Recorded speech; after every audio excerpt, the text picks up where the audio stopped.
it is on now. So shall we do just? I think we should do an intro just to introduce Mutto as well, due to him not being here before. Yeah, I had a brief intro to introduce myself. So we'll just do this. Why don't you introduce yourself so that the people listen know who you are? I'm Ell Mutto. Most people call me Mutto, or Ell Mutto, as you just called me. I've been playing Halo since maybe Halo 3 at the earliest, but I didn't really get into the Halo community until 2017, 2016. So around when Halo 5 came out, to be honest. Hero invited me to this podcast because he said I would be good for it, so yeah. All right. Hero and Red is back again, as always. Yeah. Yeah. So, we all decided to do 2 topics, or I think Red has at least one, if I'm correct. Yeah, what did I pick again? I think you picked the humans are Forerunners debate. Oh, okay, yeah, that works. Oh my god. Oh no. Oh yeah. I'll mention it later. I think it's better when we bring it up when okay. that topic comes up. But who wants to start? I'll let Hero start because I think that I don't want I'm not the host, so the OG. The OGs. So I will let the old guard perhaps. You let the 3 old men begin. Yeah. All right. Let me. What do you say, Hero? Do you want to begin? Let me pull up my questions first. Then I actually have them here. If you want me to bring them, if you want Oh me to yeah, read them. may you resend it to me? I mean. Oh yeah, of course. I can send them to you. Yeah. Because it's a little up the chat. I'll just send them here in this chat. There we go. No worries. I guess we'll start with the first one. All right. Well, why don't you present it? Of course. Who was at fault for Infinite and 343's failure to pretty much just safeguard Halo as a franchise? I mean, I know a lot of people would like to point fingers in one area or another, but it just seems almost impossible to me because they had the key for success and they've had it for so long. I'm just wondering how you can just drop the ball like that spectacularly. I've worked just for podcast listeners, my background is broadcast media, so I thought I would share. I think my theory has always been too many cooks in one kitchen. Essentially, like there's too many people working on Halo as a whole, and then that vision has been kind of blurred. If you look at, for example, Halo CE and Halo 2, for example, those were very, very, even though they had a lot of development issues, there was quite a lot of consistency in terms of what you call it, like vision. Just in vision, yeah. And I think that's kind of what is the opposite in within the last 10 years is you have Microsoft, you have the developers, and then you have the leads, and I think they're just all, everyone's coming in and out, and of the studio, and there's no consistency, and I think that's really what has hurt them the most. I mostly blame Microsoft as well, to be honest. I think Microsoft has a lot more influence than we would like to because they've always had a little bit of controlling effect on, for example, Bungie, and that's why they left is because Microsoft was really controlling and made them rush all of their games basically.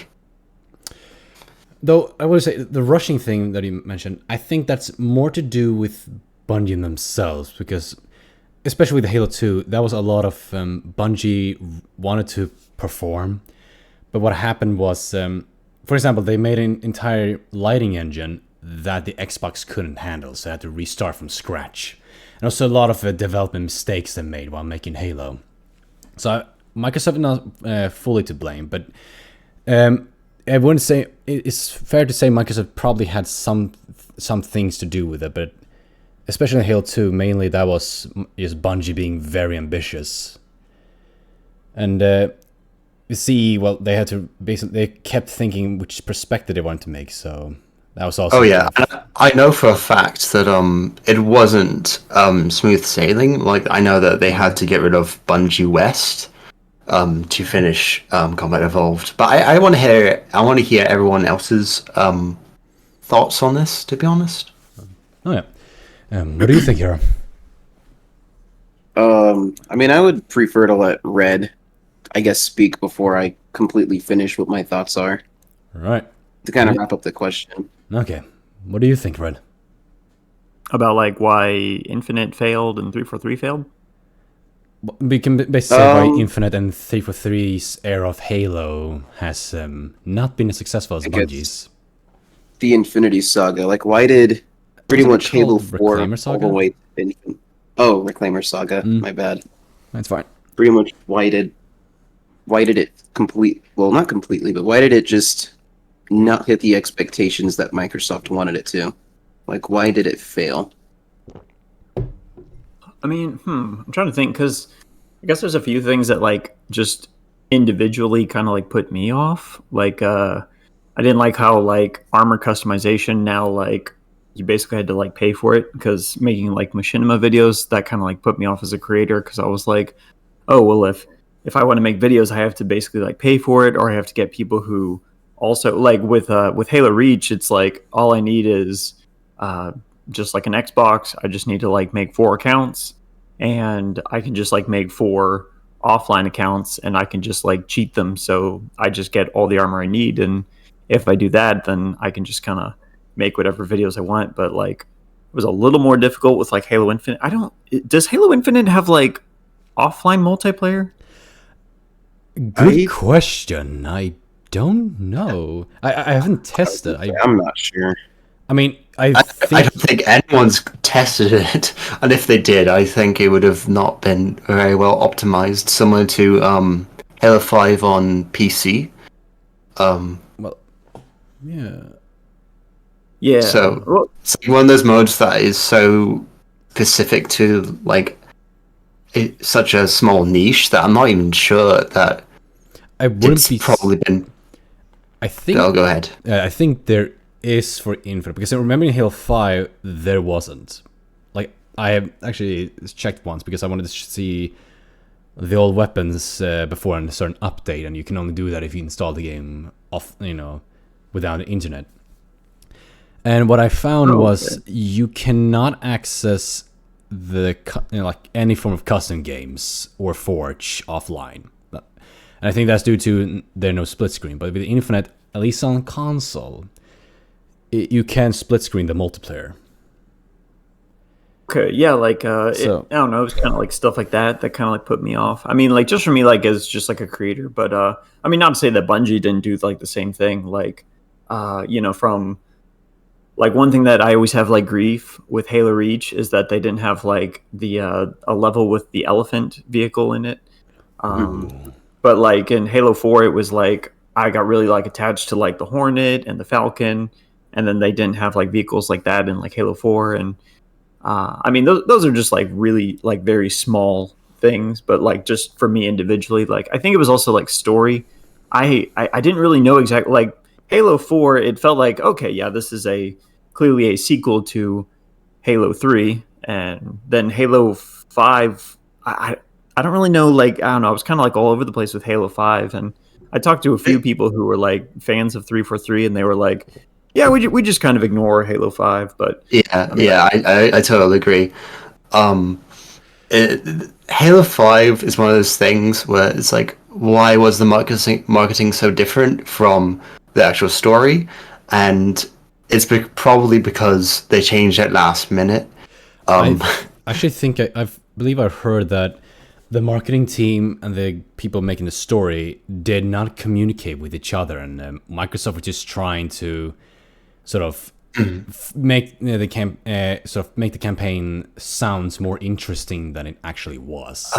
So it was that's kind of true, but the problem is that when you're making a marketing anything, you're basically planning for at least a year in advance, right? Though Halo 5's development also was not as smooth as probably Halo 4, because Halo 4 at least I don't believe it was that much crunch behind it, but Halo 5 it was a lot of development issues behind the scenes. So most likely, maybe it's mostly a combination of it all. Like they not having proper communications, some things were changed, so the few things that were communicated wasn't completely accurate to each other. And maybe Microsoft just also trying to just spice it up more than 343 ever intended. I think that if Halo 5 didn't do as badly in terms of story, I think that future titles would have been much better, because I think that's just kind of like ground zero to Infinite's failure, I guess, is more because Halo 5 didn't succeed in the first place, so it's kind of like a chain reaction of sorts. Yeah, we have mentioned it before on this podcast that 343 has always been a very reactionary studio if you compare to Bungie. For example, between Halo 4 and 5, the story is not really like it's not the same quality, and between Halo 5 and Infinite, it's not even like nothing about 5 is really in Infinite. Only the Cortana thing, but that's it. The best correlation I can bring it to is, of course, the Star Wars sequels. Oh, we have done that comparison too. The same writers for. They have a different writer for every single one. I think that Halo 3 has a different writer, but the first two. As I understand, Joe Staten came in, but basically it was Marty who came up with the plot points, and Jason and one guy just sort of combined, because Jason was currently writing Contact Harvest. So when he joined back, he had to make the plot points that Marty gave him work. So do we want to move on? I mean, you're the host. I was just about to ask. Oh yeah, sorry, I didn't finish my point. I was Red, you go, because we kind of we did kind of speak over you. So Red, sorry. Okay, yeah, I guess like pretty much everything y'all were talking about. I guess maybe that was probably just like part of the mess and like part of the issue. Like, not that it was like a bad thing for them to do, but obviously like when you're trying to coordinate stuff like that. But I think like one thing that kind of put me off a little bit also was the learning how a lot of like backstory takes place in like the books and stuff like that. Like, it's not that you can't have like things taking place in the books. It's just that like when Bungie was doing it, it felt more like supplemental rather than like necessary. Like when I learned about how the Didact actually dies in the books instead of the games, and I was like, oh, I didn't know about that until like several years later. Or like how apparently like 343 Guilty Spark survived and stuff like that. Like I was just like, where's all this coming from? Because I was talking to people and they're like, oh, you got to read this book, you got to read that book. And I was just like, I thought you just had to like play the games to kind of understand like where the story was. Like it's not that it's bad that they did that. It's just that I think we got so used to like, oh, you have to play the games to get the story, and then the books are kind of meant to be like supplemental, like what you learn at the end of Halo 3. might come up somewhere in like Contact Harvest and stuff like that. So I feel like maybe it was kind of like people were like the audience felt a bit lost when it came to like story elements and things like that. Yeah, I feel like you have the point you brought with the books. I actually want to compare that to there's a game series called Crisis. It has the same problem where if you jump into 1 and 2, like if you just play those two games, you play 1 and then jump into 2, you would have a bunch of questions that only is answered in books. And I feel like that's the problem with especially Halo 5 and Infinite. There's a bunch of questions that are not answered. Like, where's Palmer? Where's Fireteam Osiris? Where's the Blue Team? Where's Halsey? Where's Lasky? You know, what happened? Where's Arbiter? And Sword of Helos? Like, where are all those characters? None of that explained in the game. But, should I bring up my point, or do you want to move on to the next sort of point you had, Hero? Oh, I mean, I think we should alternate between everybody's different questions. No, I mean, if you want me to bring up my opinion on it, or do you want to go to the next point? Sorry, what am I mean? I mean, you could do your opinion. It's just we're supposed to be kind of timed to make sure we're not going on for like 3 hours. Because I mean, I do have some stuff to do today. Understood. I'll keep it very brief. It's sort of a combination of all you three have said. With you have to read the books to understand, sort of not being consistently with the games and being everything with reactionary. But I also want to bring up one more point, and that is, I feel like there's very few connections between the old games and the new games, like with the story. Because for example, the Didact, like him being a different species devaluate all hints at the humans being Forerunners. But that's something we can go in more with Red's point. But that's just one of them. It's sort of, if you play those games, it's sort of a disconnect. Like the thing that Bungie did with their games didn't really translate to 343. You know, the whole military sci-fi angle. Now it's more of a space drama. Yeah. It's sort of a different approach. And, you know, for a time, I actually sort of liked that approach, but as I've played through the games and sort of thought about it, I prefer Bungie's take on the universe, because it felt a little more grounded and it felt too... If it feels like this Rest is trying to be Star Wars instead of a military sci-fi. But that's it. The common comparison I see is Mass Effect. And I think that's kind of a bit more on the nose than Star Wars. I think like that. I think I agree with that comparison more than with the comparison that. I'm not saying that they saw like space wizards and stuff like that on the Halo show, but I mean it's more like it feels more like it's focused more on.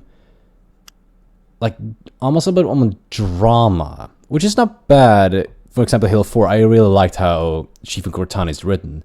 I just feel like it feels like more like multiple species are, you know, I don't know exactly describe it, but there's conflicts that are really unnecessary if you really think about it, and you know, it's hard to explain. But yeah, maybe it feels more like Mass Effect in sort of the fashion. Yeah, which isn't bad. It just isn't really Halo. So, do you want to? Who do we want to go on to next? Yeah, who wants to do the next point? You're the host, so I mean, I think you should decide. Then I am actually kind of. I really want to take on Red's point. Oh, okay. So your point was. Do you want to introduce it? If you want, you can introduce it, because I actually forgot what it was. I was like skimming through, but we had like so much stuff we were talking about. I forgot like what my point was exactly. It's fine. It is your point was humans are Forerunners debate. Yeah. Do you want us to begin, or do you want to begin with where you stand? I mean, I could just share my quick 10 cents on it. I mean, as far as I'm aware, just like playing the games, listening to the former Bungie staff, reading the books, like humans and Forerunners were meant to be like the same. I feel like what the same has kind of changed a little bit as Bungie like progressed, but for the most part, humans and Forerunners were Forerunners were basically meant to be like humans. Is pretty much where I stand. Okay. What do you two think? Since I went first last time, Mutto can go first this time. The Forerunner debate for me, I as much as I think it would have, it was much cooler for them to be the same. I think that I preferred it to just be a more of a mystery, and I don't think a lot of people will say that they Halo Studios basically retconned, everything in the books and in Halo 4, but there was already signs of that in Halo 3 of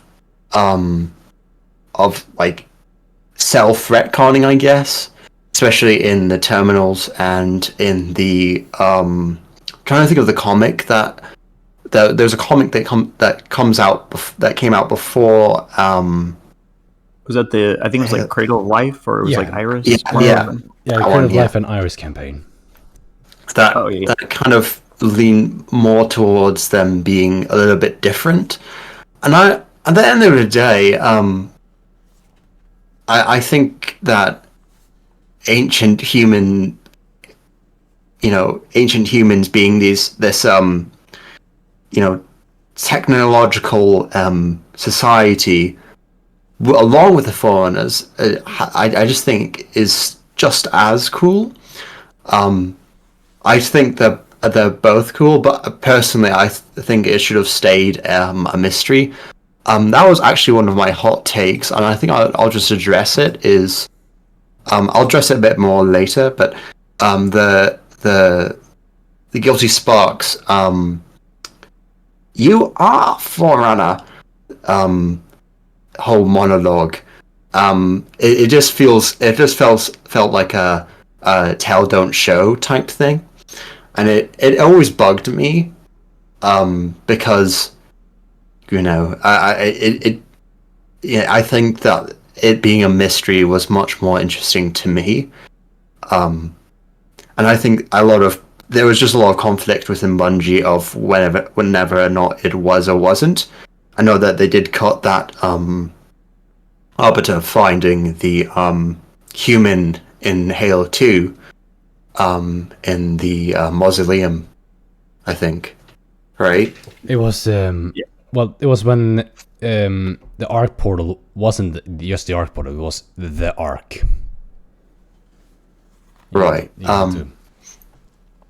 But yeah, I think that in the original trilogy they were, but they did change over time as just opinions shifted within Bungie itself. Right? You had Staten, who wanted it to be obviously that they were, and then other writers were disagreeing with him. So that's kind of like where I stand, is that I think at some point it did change, and I don't think it changed really with Halo 4. It changed somewhat between that, to be honest. Okay. What do you think, Hero? Man, I feel like it was definitely a bit better with what I believe Bungie had originally intended with Forerunner being human. It kind of, but for the original Halo trilogy, it really does wrap the whole franchise up in a nice little bow. But I don't know. I mean, I do prefer it that way, but I understand why 343 might have wanted to change it to have more room to tell their own story. So, I mean, I guess I'm understanding of why they did it, but it just kind of comes off as disingenuous or maybe lazy. I'm not sure if that's the word I'm looking for. Well, in some ways, it feels like 343 wanted to start their own franchise rather than continue the Halo franchise. That's kind of what I get from the whole Forerunner human thing. I have to disagree there. Again, I've said this before, is that there was clear there's a clear disruption in Halo 3 that did have people disagreeing internally at Bungie of whether if Forerunners were humans, right? The Cradle of Life does show that they are at some extent, right? I don't know. It's hard because this retcon has been done for a very long time, much longer than they were considered the same.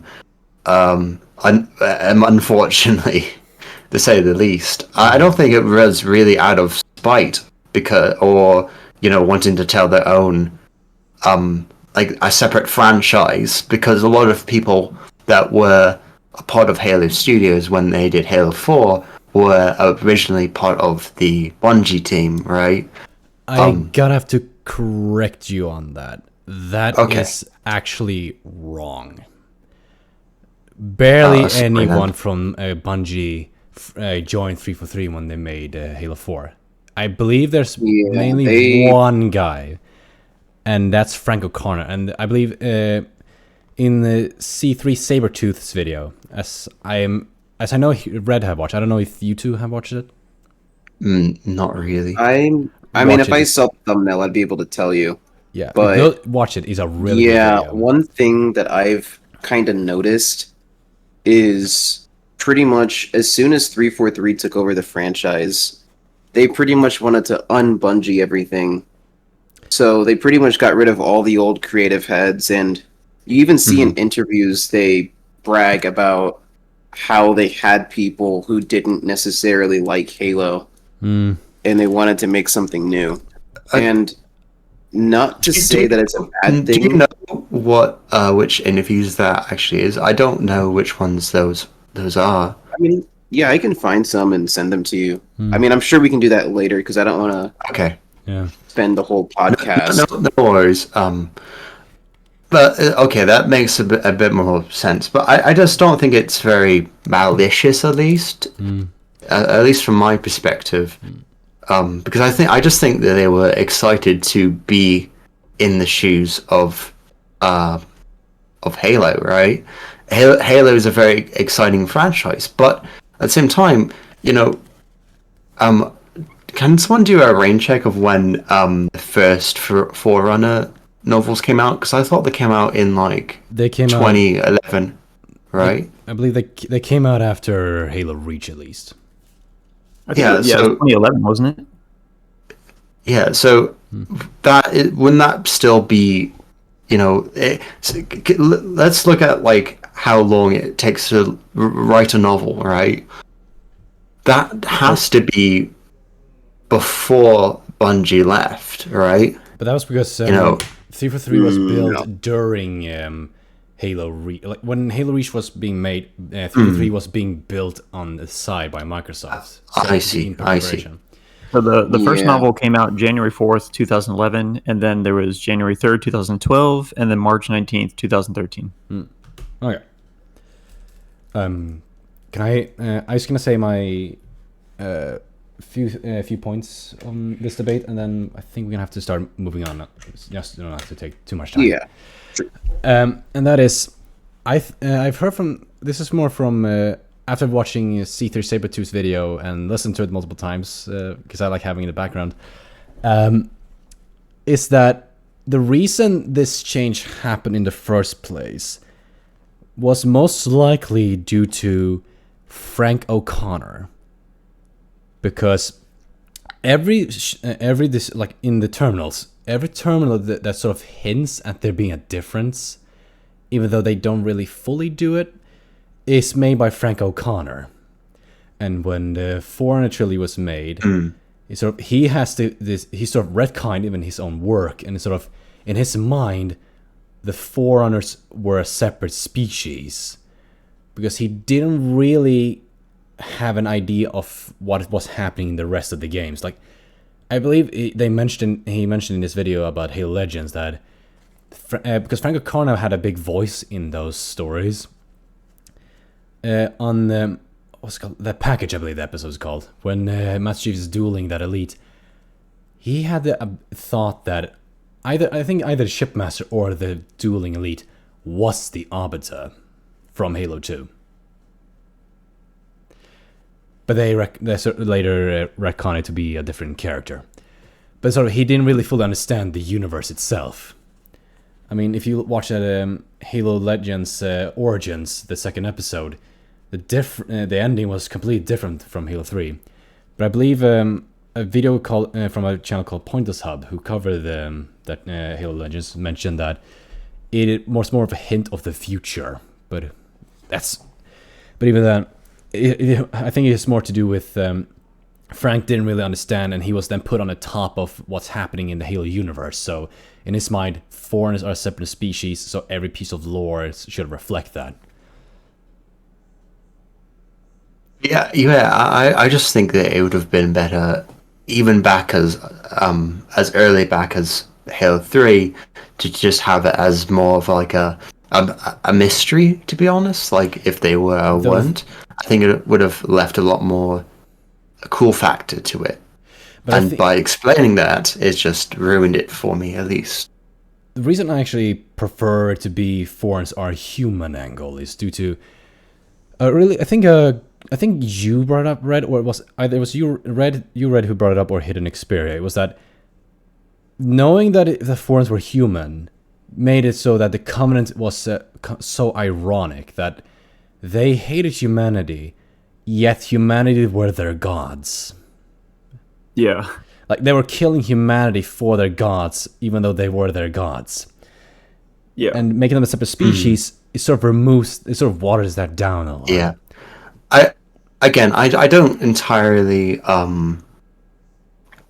oppose the because I do think that it would have been cooler, but the problem is that it's been such a long time now that again, it's the retcon happened as early as Halo 3, which was in 2007, which is now, though even then it wasn't really retconning that humans weren't Foreigners. It was just, for example, in C372's video, he mentioned that he basically wrote that the librarian sort of watched humanity becoming Forerunner. He was sort of explaining that humans are becoming Foreigners, and the Foreigners are confused how that is happening. Yeah, basically what I'm trying to say is that even then, like, if we were to dismiss the terminals and look at the books again, it came out in 2011, right? The first retconned book. Yes. And then Halo 4 came out 2012. That's been what, like 10 years now? It's too late to go back to that kind of like. Yeah. Unless you were to pull a lot of strings. Yeah, I think that's why I'm unconcerned about the whole debate, because what's done is done, and even though I think it was cooler and ironic that they were Forerunner, it's kind of like living in the past, to be honest, a little bit of, I can mourn wasted potential, but I can't just sit around twiddling my thumbs hoping for the day that they rewrite it again, which is not going to happen. Yeah.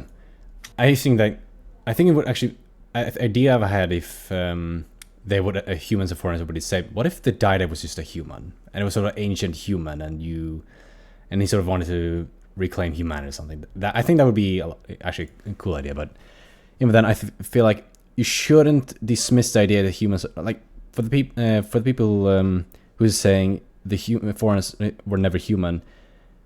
That is just not true. I feel like we should at least be honest that that's what happened, and that the recon did happen.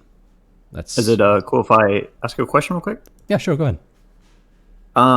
So yeah, like this was like one thing that, because for me, before I made that Halo or the human Forerunner video, this was like a question I was always trying to like find an answer to, because it was always kind of like throwing me off, and I was like, I don't really care what's right, I just want to believe what is right.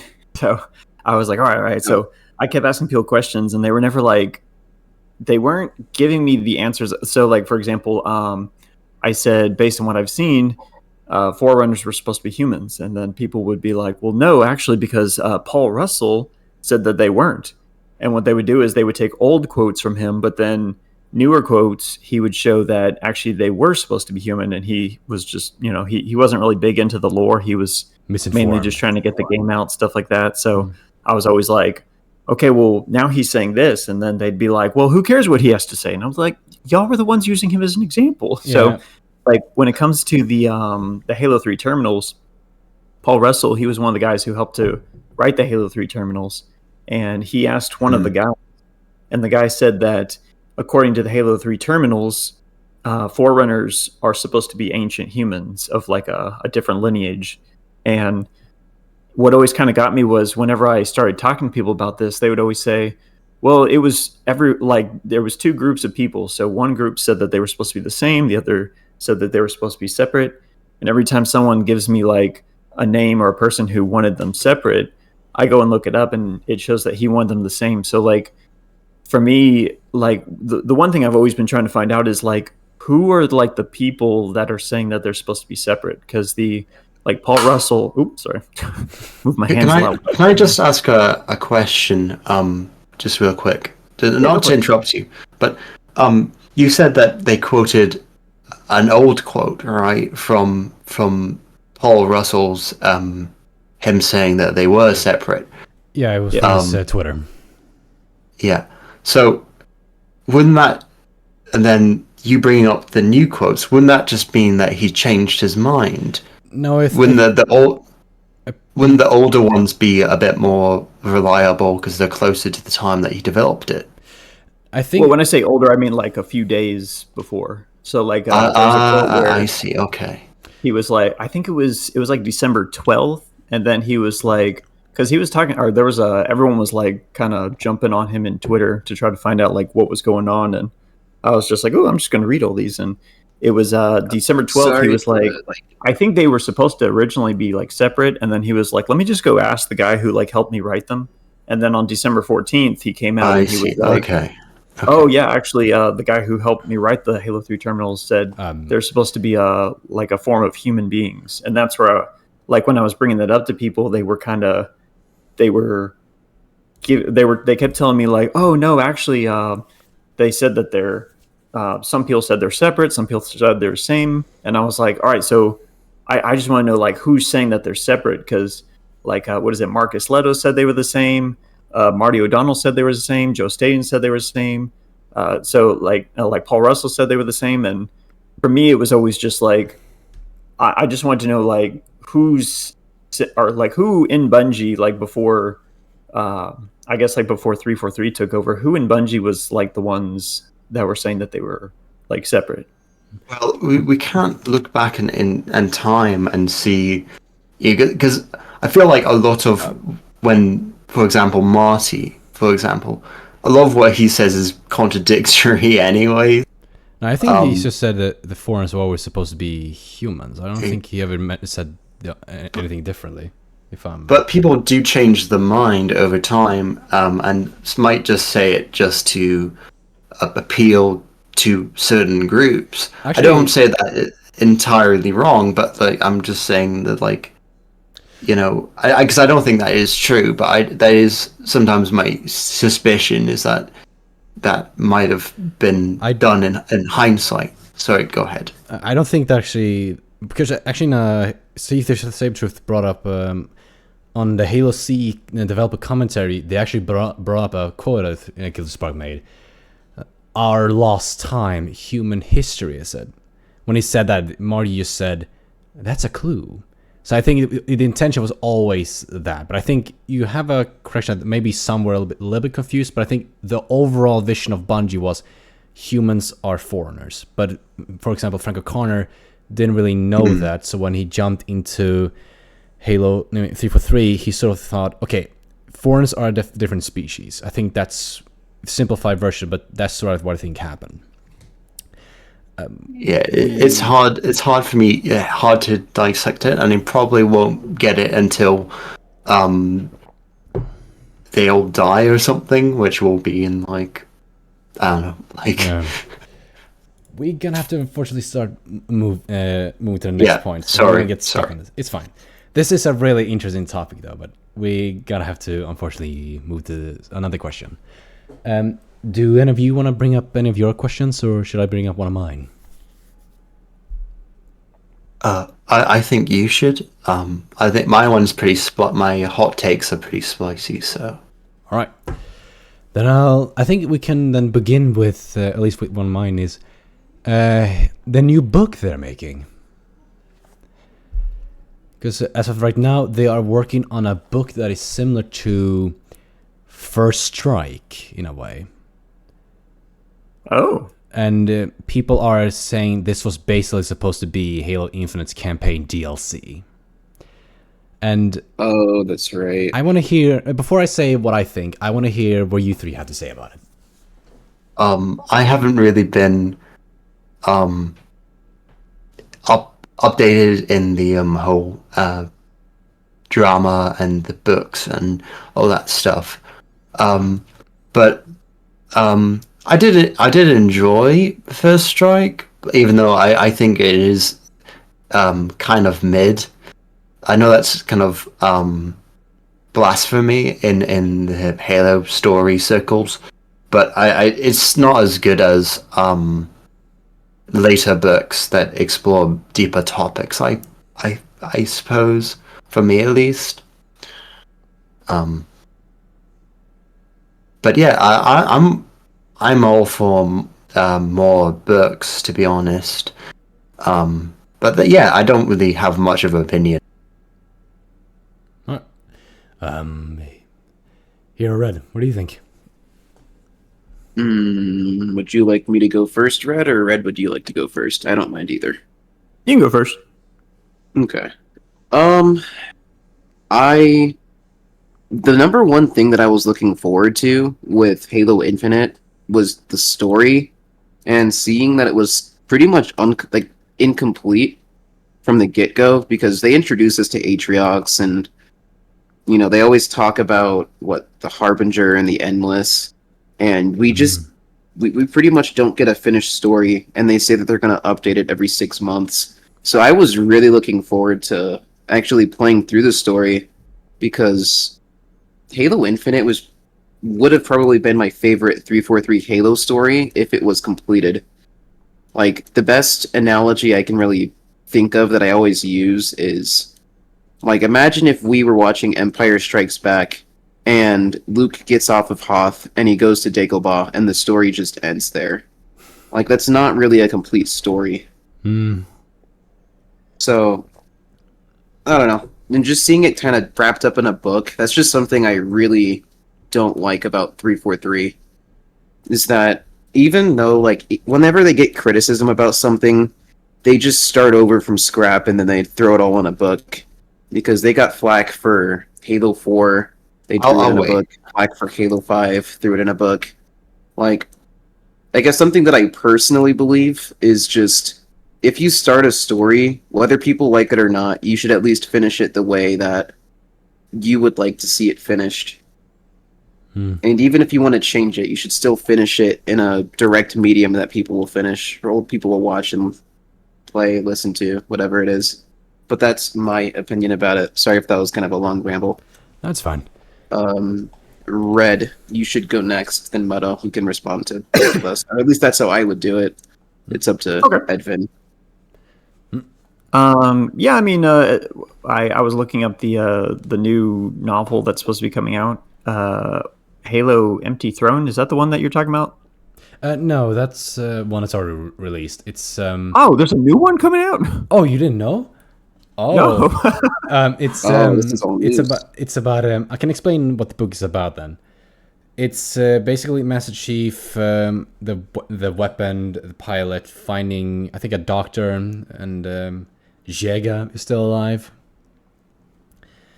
And this is not really a spoiler. They literally had that in their description when they described the book. So, Yeager is still alive. Okay, is it called Halo Edge of Dawn? I think that's the name of it. Okay, that one comes out December this year. Yeah, it should be it should have a cover of Master Chief standing in front of the weapon.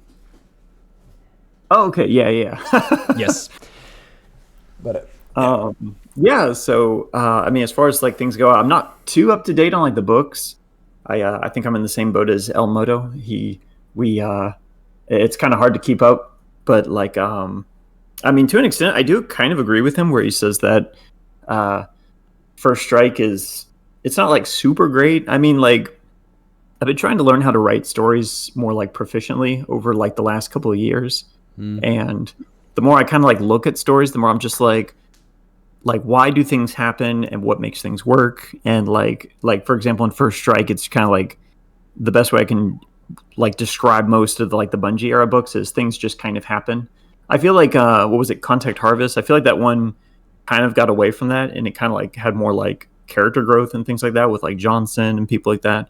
But I think that's one reason why I like the Bungie books more, is because they're kind of meant to be like supplements. They're not really meant to be like required, I guess. Not that makes them like, oh well, you could just kind of ignore all of their like bad writing elements, but they kind of just like help to solidify the stories and things like that. But I mean, as far as the new book goes, I don't know too much about it other than just what we've kind of mentioned here.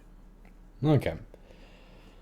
Personally, I feel like it's another example of sort of now a Halo Studios sort of as you mentioned, over relying a little bit on the books. And I'm actually, I'm considering actually picking it up though. But even then, I feel like I don't necessarily like the idea of, because this could have been like, well, as people said, a campaign DLC, but we know that was never going to happen. But it just feels wrong in a way. Like you said, Red, a book should be more complementary, but this feels like I'm worried that this book, what they describe it as, First Strike, but what can easily happen is what we saw with the comic where the Didact died.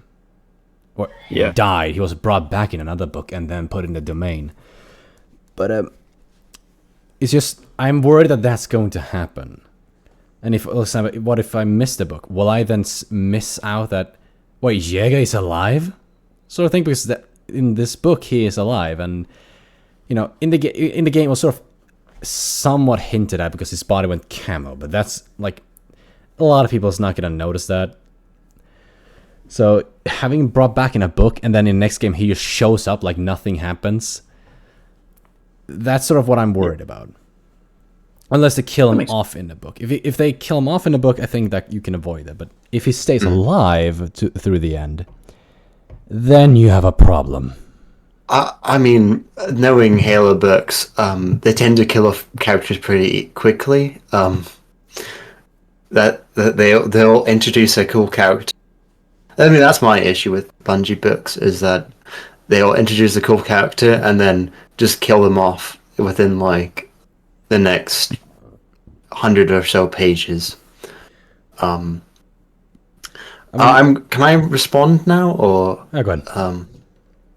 I do think it is a shame that that they won't finish a story, to be honest. But I put the more of the blame on Microsoft. I mean, have you seen how many people they're laying off? Right? Yeah, there's got to be more to the story than, you know, them, you know, over correcting.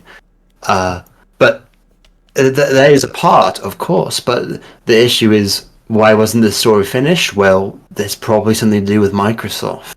Yeah. There's probably some issue that we don't know is happening. And you know, the overcorrection from Halo 5 to Halo Infinite does make sense. I mean, I don't think there's anyone who really likes that story, to be honest with you. Not even I like Halo 5 story. But I have to agree with Hero that they should have at least finished it properly. Yeah, I do agree. I do agree that they should have finished it. They should have made it more cohesive. But it did make some sense why, right? But at the end of the day, to be honest, I haven't played Infinite's campaign because it costs money. So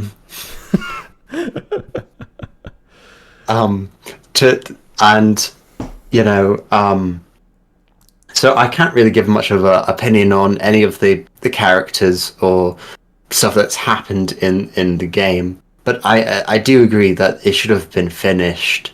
And I think in an alternate universe, unfortunately, I think it would have been finished if it wasn't for the fact that there was a lot of chaos that happened between 2020 and now, basically. Yeah. Right? Well, yeah. Makes sense. Yeah, it's always Microsoft shitting itself.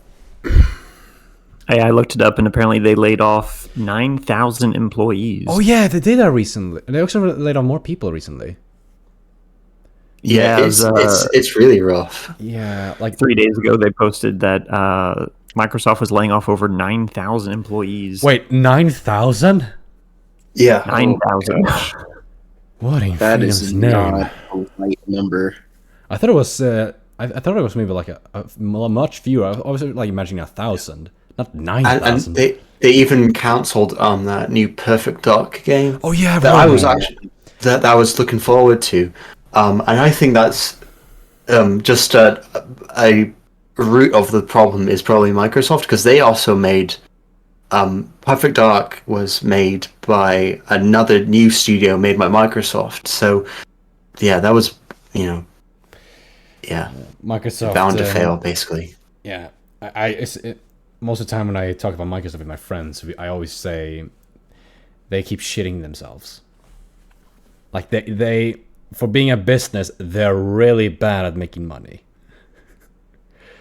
Yeah, I think the most of the reason why they've been in the money game for so long is probably because Windows used to be pretty decent, but now it's not, to be honest. Now they're starting to come other competitors, and well, Microsoft basically lost the console wars, so now they're focused on Game Pass. But all my friends are basically using it. But for me, I'm worried that Game Pass is, as I've heard, it actually stops people from, the studios from making enough money, because sometimes being put on Game Pass actually makes you lose a lot of the money you would have generated, because people get it for free. Yeah, it's essentially the Spotify issue of that all the money goes towards the big studios who host it versus the actual artists. Do you want to respond, Hero, to what I said, or? I mean, I guess. Could you repeat the question though, really quick? Oh, the answer. I basically just said, well. Oh no, just the. Oh, it was the answer. Okay. Oh yeah, we sort of got off point. I mean, no, I don't really have anything to say. Yeah. I thought we moved on, but oh yeah, no, we accidentally started talking about Microsoft. I was just saying that it's mostly to do with Microsoft, basically, with the state that it's in. That there was I don't think there was any chance that, as much as I wanted it to be finished, I don't think there would have been much of a chance for it to happen because of Microsoft, really. Right. Mutto, do you want to bring up one of your points? You're the only one who hasn't brought up theirs. I thought I would bring up some hot takes, and that was my proposal. All right. Let's hear them. So I'll just go through some ones. The first, I decided to skip the easy ones because basically they were just like Halo 2 is a good game, and frankly, It's not really a hot take. That's not really a hot take because I wanted to start with something that was a bit more, because I do know that some can be a bit more extreme. All right. But the first one I start with is Halo player. I just think it's extremely. Oh, sorry. Multiplayer? No, you're fine. I just didn't hear which multiplayer. As much as I like Halo Reach as a story, I think its multiplayer is extremely mid, and I don't think it deserves the praise it has. I just remember back in the day, people used to complain about it a lot, and now everyone has put it on a pedestal for being like the Halo, right? And it's not even Bloom. It's the terrible map selection and boring sandbox. It's almost kind of like a reflection of Halo Infinite. I hate to say it, but you know, it's kind of true. Like, it has a lot of specialized weapons and all that type of stuff, and there's only a good few good Covenant weapons. But it's just kind of mid for me. I didn't really enjoy when I played it. I still think that Halo 3... I'm kind of a Halo 3 purist out of my heart. I still think Halo 3 is probably the better gunplay and maps compared to Halo Reach, which all of the maps are from Campaign and or Forge. Outside of the DLC, of course, which had to come later on. But yeah, I just don't think it's that particularly... It's good, but it's not, like, the best. That's my first take. What do you think, Red? As someone who really likes Reach. Oh. Yeah, I guess, like, wait, what were the... What would you say is, like, better or the best compared to, I guess, like, Reach? I said probably Halo 3 or Halo 2.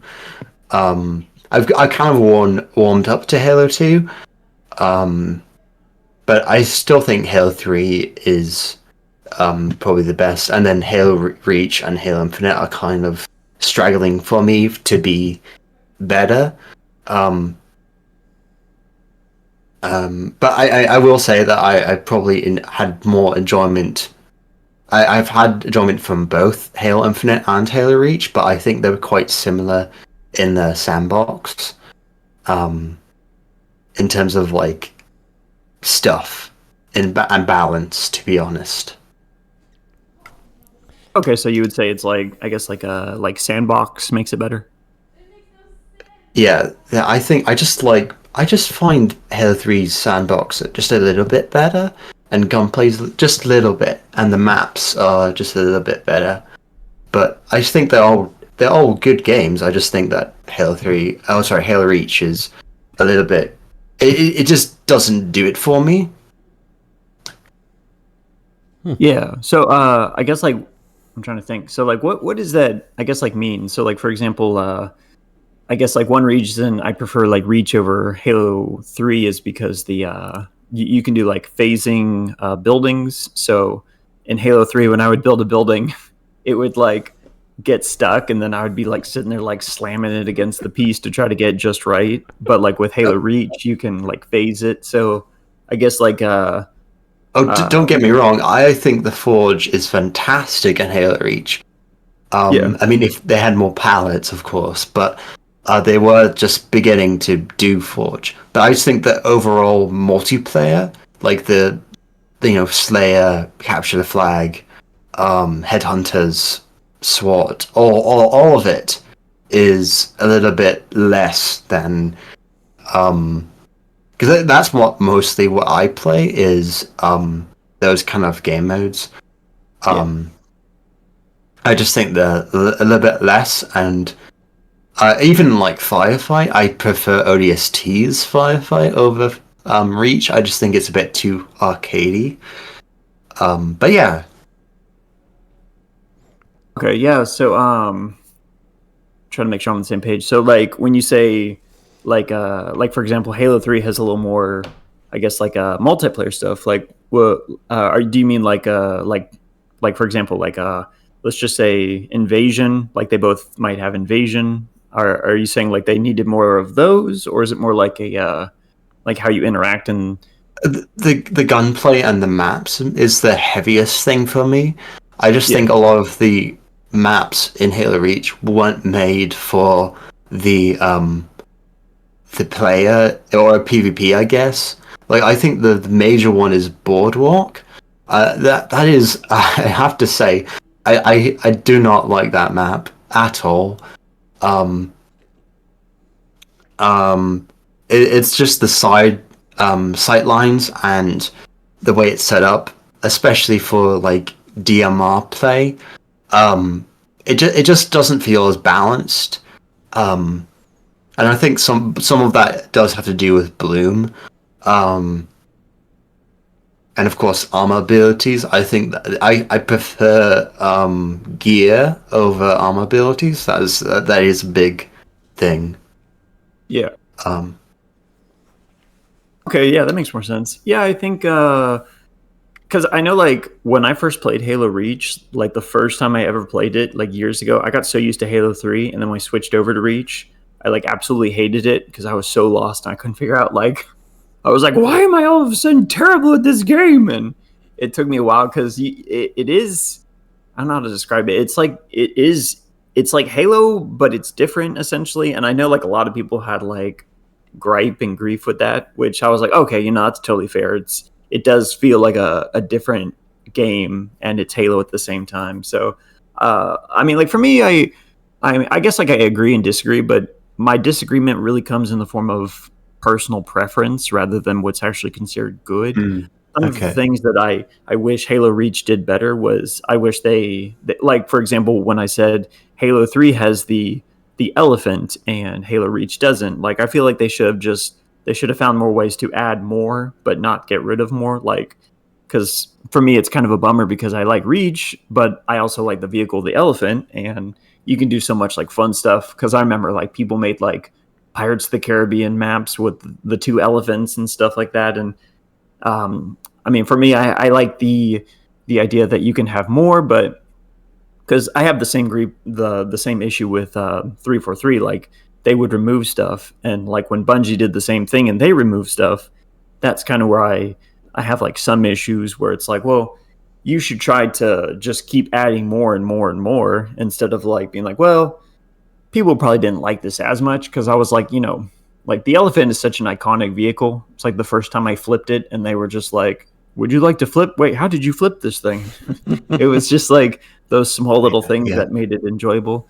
But I mean, yeah, I feel like when it comes to like the difference between like Reach and like 3, for based on what I've seen, it's kind of like a personal preference between people because most people I talk to about it, they have a lot of the same like the things I like, the things you don't like, and stuff like that. And I'm like, yeah, that's fair because I know like a lot of people, they didn't like how now you can sprint in Halo Reach, which for me I was like, well, I mean, you just turn it off. But I know like when I first started playing Halo Reach, I hated the equipment because it was like I had to like adapt to it, and it took me a while. And once I finally got it down, it became a little more like, because now getting so used to Reach, when I switch over to Halo 3, I feel completely out of my element and I die like instantly all the time. So it's not like, the way I see it is I don't think you're wrong. I think you are right, but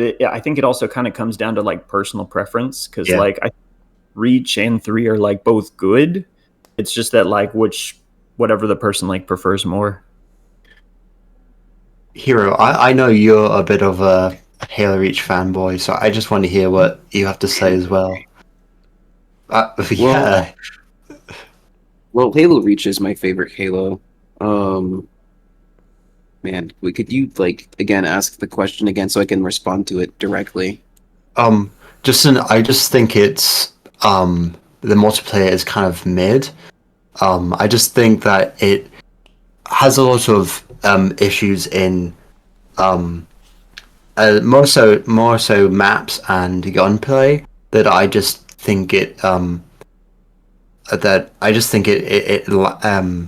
Halo 3 I think it just does it better. And I forgot to mention this earlier, but it also started the whole sprint discussion in Halo Reach. So that most divisive.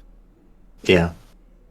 I mean, I would think that Halo 3 is probably the community's overall favorite Halo. Mine is just Reach, probably because I started with it. So, because I was in like, oh wow, like the first grade when it came out. So that's pretty much when I was playing Reach. Like that's when I just started playing Halo with my dad and my friends from school. So I mean, I'm very used to the sandbox and the weapons. And as for the maps, I will say some of my least favorite maps do come from Reach. Like the big box canyon map. Like I know that came from CE, but oh my gosh, I hate whenever I get that map. Oh, Battle Creek, yeah, that's also Canyon. Yeah. that's not a good map either. I'm not sure why they continued that map from Halo CE to Halo 2 to Halo Reach. I just think it's one of those legacy maps. It's even in Halo 5 and Infinite, I think. Like they keep bringing that map back, and I hate that map so much. Because it's simple and easy to do. That's why. I feel like I prefer the armor abilities and the multiplayer, but I understand why a lot of people don't. So, with your point, I'm not going to say that you're wrong or you're right, because it is an opinion thing. I think most people's favorite Halos is wherever they started playing Halo. Anyway, that's all I have to say. I will say that my favorite maps probably come from some of my favorite maps come from Halo 2 actually. When I started actually playing it, I mean Zanzibar is one of my favorite maps, and it is from Halo 2. Even though I but I think that you are right, just because Halo 3 was my first game, so you aren't wrong. But I would say that Halo Infinite is also a really fun game for me, so I can't really say or disagree with that. All right. Do you have any more hot takes, or should we go? I do. Yes. I do have a criticism about Halo 3. This is I don't like the veto system. A lot of people do yearn for it, but the problem is that when I played Halo 3 online, they would always veto for the pit or Snowbound, which are I like those maps, but they're terribly they're not very good when you're facing off against people who are higher skilled than you. And I just think that a voting system would be better, like in Halo Reach, probably. That's not really that much of a hot take, is it? I say I don't like the idea of a veto system. I can understand why people want it, but it is what you say. It'll then just snowball into people picking the same maps. I mean, it's all about a tangent, but it's sort of a. I don't play much Call of Duty. I was gonna say it, but this is just from observation. From Nuketown being in almost every Call of Duty game, that map is really old, and yet people just want to play on that map. So if Vito I don't know if Vito is in Call of Duty, but if Vito was there, Nuketown would probably be picked. So I feel like it's. It used to be, but I'm not sure if it's now in Call of Duty, because I think they just kind of removed it because of time saving issues or whatever. I'm not really sure. Yeah, I feel like because if you want other maps to be played, then like Vito just automatically says no to it. because, well, you're not going to be surprised which map you're going to be playing on, because it's going to be the same map, because every fucker is going to want to play on that exact map. This will be the last of the mid kind of hot takes. I think the Halo 3, unless anyone else has, of course. No. Okay, Red? On veto? Yes. Yeah. I'm 50-50. I understand your complaints, or not complaints, concerns, because that is kind of a concern, or like that's an issue I've had with in the past myself, is when you, like, everyone always vetoes the maps, like, I guess, like, the less popular ones, because that's, like, for me, there are certain maps I like to do, but then I also like to kind of branch out and try other maps, and I like the veto feature. I just think maybe there's a way it could be done better, because I think it is a legitimate concern that it's like there's some maps you want to try, but if everyone just like unanimously hates those maps, it's like, well, tough luck, you can't play them. It's like, well, what if I want to play them? So I think it's totally like reasonable. I don't really know where I stand on it, because I'm 50-50. I'm like, well, I like the veto, but at the same time, I'm like, well, those are legit concerns, because, you know, like, sometimes, like, if everybody just unanimously, if, like, the majority unanimously agrees that they don't like certain maps, then it's like, I guess you just never play those maps again, or, like, so, yeah, that's a pretty legit concern. So you would say you like the idea of being able to choose, you just don't like the idea of people picking the same option all the time.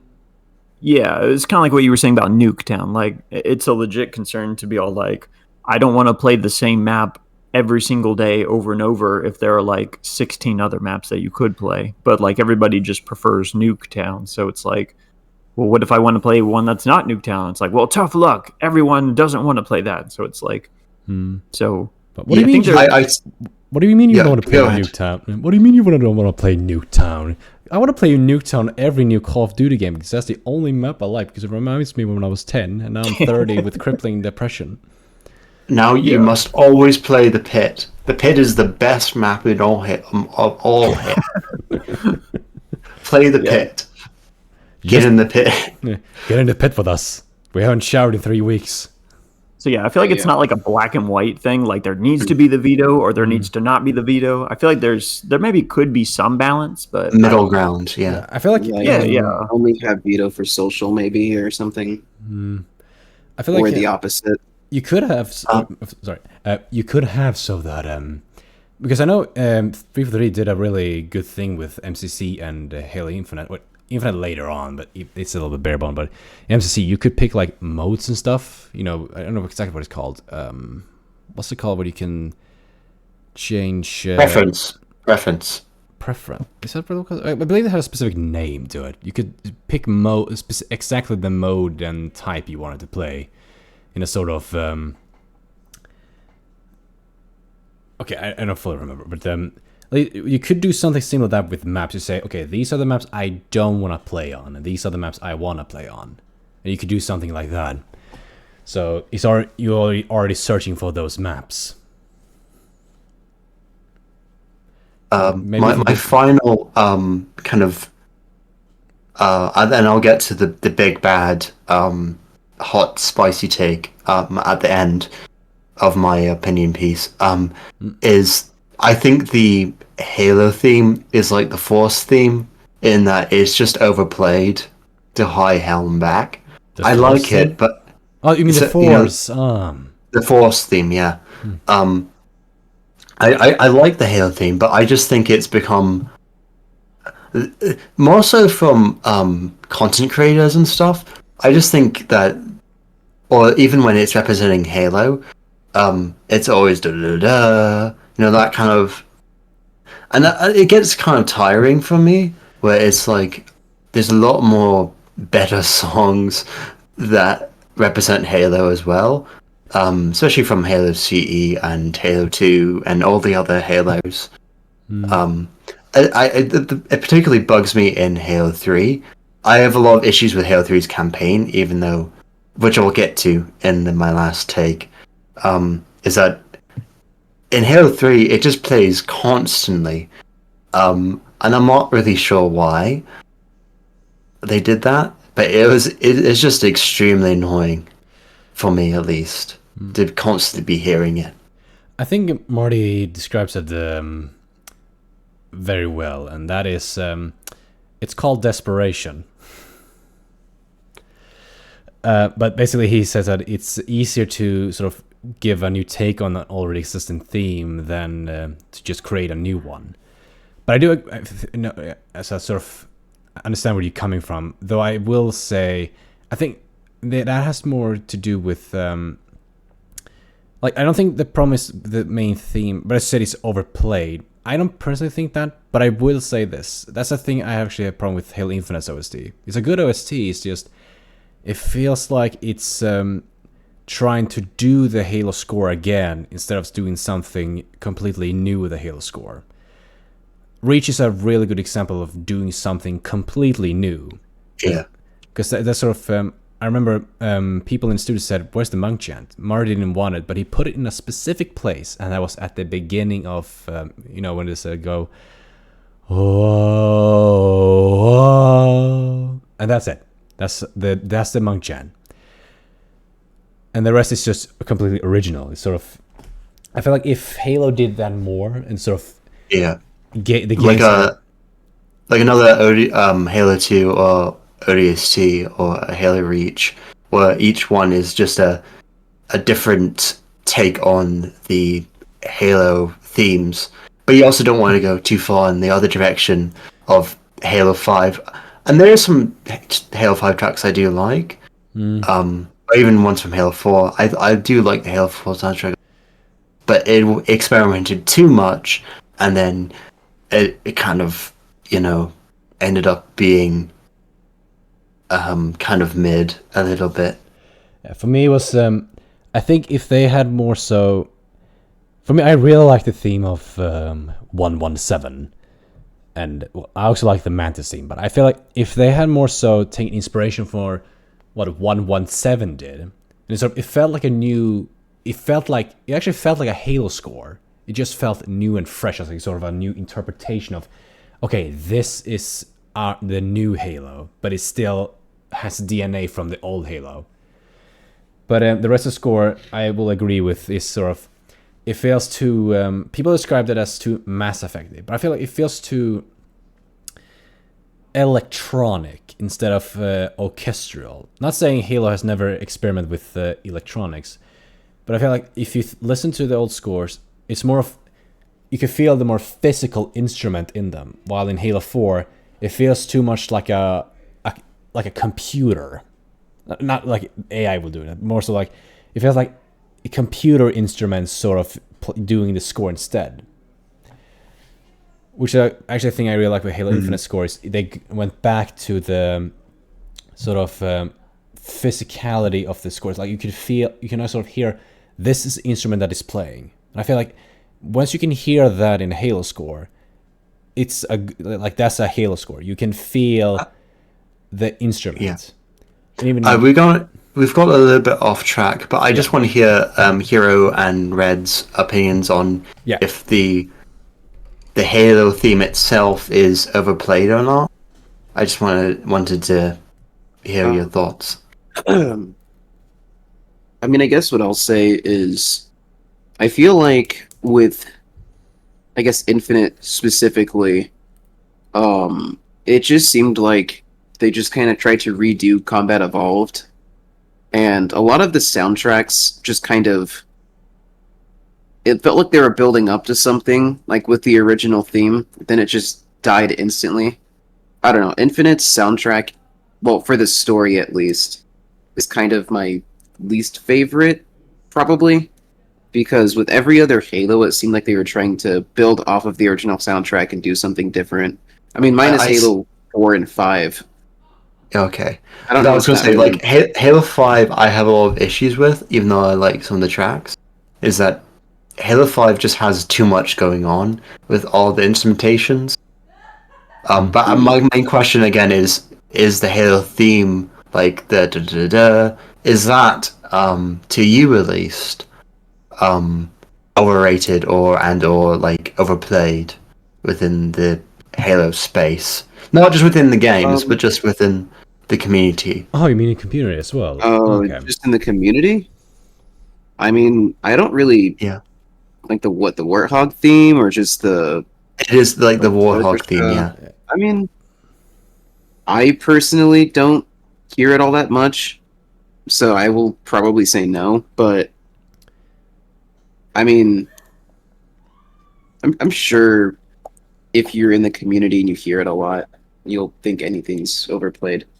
For me personally, no, because I don't hear it that much, but I can see why you would think so. So kind of in the middle, but for me personally, I'd say no. Can I just say one thing that I feel is being extremely overplayed, and that is heavy price paid. It's a really good theme, but every time something slightly sort of like, for example, if they talk about Halo's having layoffs, heavy price paid is playing like that. Is what you feel? If you feel that with the Halo theme, that's how I feel about heavy price paid. Okay.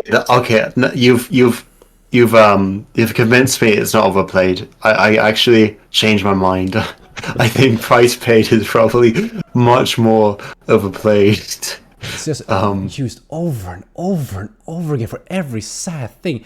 Every sad Halo, like every Halo Infinite or Halo has failed something. Yes, exactly. And it's just heavy price paid. Like you could use Reach OST. Like Reach has like really good like sort of somber themes, but no, it's always heavy price paid. Why do I have such a hard time saying that sentence? But that's OST is so overused. Red, I want to hear your opinion on if the Halo theme itself is overrated or not. Because you haven't really spoken that much.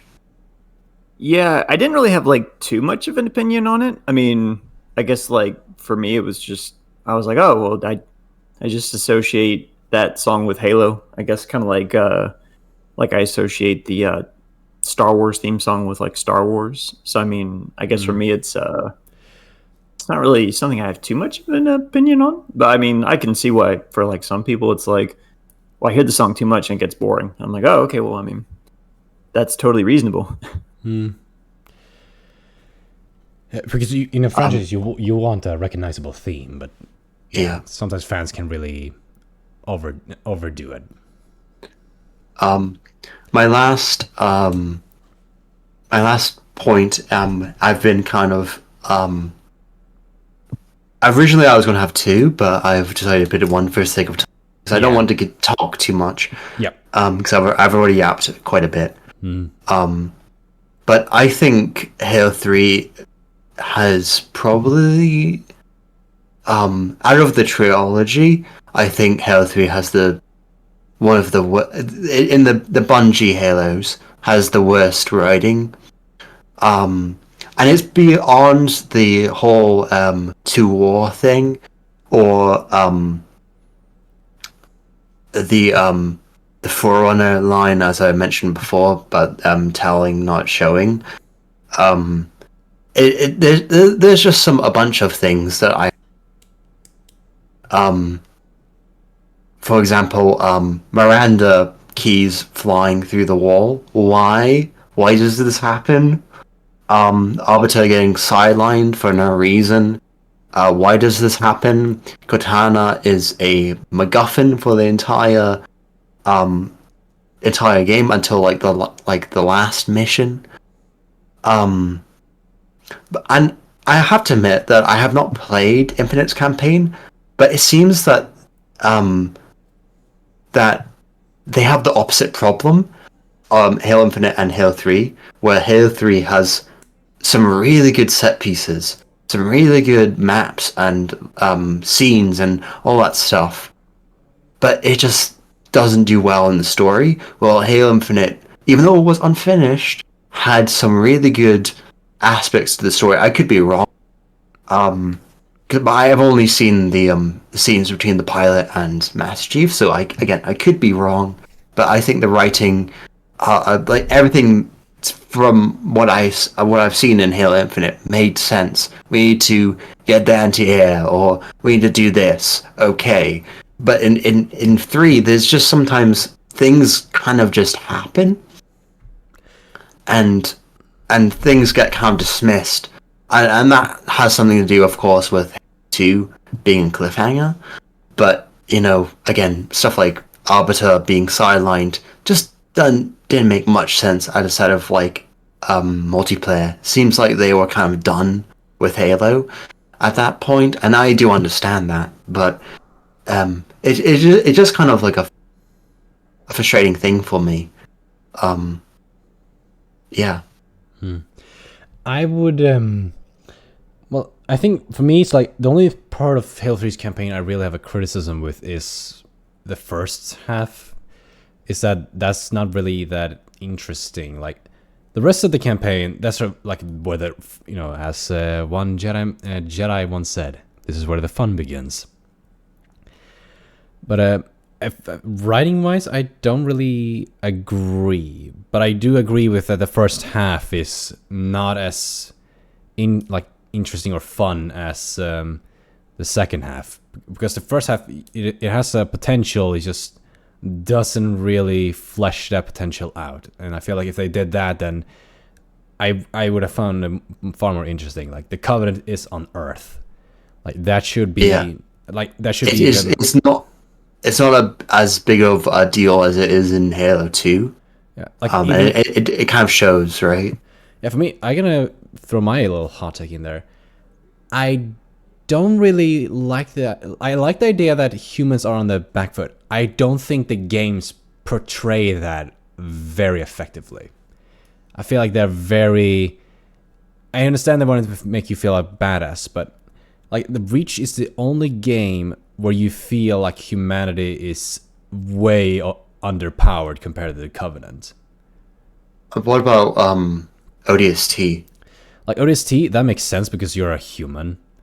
But like even then, like they're on Earth, but you only like sort of feel like in New Mombasa. It doesn't feel like it's a big like world, like a world side thing. Yeah, it's sort of like how would I best describe it? Imagine like you this is the end type of story, but then like you are told this is the biggest that they're on Earth, like this is humanity's final stand, but everything else is shooty bang bang, and you're having a good time, and now nothing else is showing that concept of we're on our last legs. Like I feel like if they focused more on it, I feel like that would be far more interesting. But they I totally agree. Yeah. Hero, do you have the same gripes I do with the Halo 3 story, or are you in disagreement? Just that you said that Halo 3 story was not well written. Yeah. And just in the trilogy of No, I think I think world-wise, like Halo 3 was well written. I really liked Halo 3's story. I think it was just the dialogue for me that came off as like pretty campy sometimes. Kind of similar to like, I guess, the prequel trilogy for Star Wars. I liked Halo 3's story though. So I guess I both agree and disagree. Like, story-wise, world-wise, I think it all made sense, but it's just some of the dialogue was a bit off. How about you, Red? That is fair. Yeah. I still think that Arbiter being sidelined for the most of the game is quite silly. I think getting the perspective in Halo 2 was really, really cool, but just the fact that it's just it feels like there should be more to Halo 3's story, I guess. It could have been longer, but I liked it for what it was. I think the original intent was it would be a little bit, for example, the levels be more expansive, but due to some time restraints, they weren't really able to do that. I mean, they were planning a Grave Might boss fight in Halo 3, but they weren't really able to make that? Red, what are your thoughts? On what was the question exactly? Halo 3 was in the Halo trilogy the worst written. I think just to explain that point, there's just a lot of things that happen randomly. Yeah. Just kind of like, again, Miranda crashing through the why does that happen, or why does Arbiter get sidelined? You know, a bunch of lines that should be showing, not telling. No matter what you think about the thing, the whole guilty spark, you are Forerunner thing it should have been shown instead of to us. But I think it's just a time restraint. But I just want to hear your thoughts.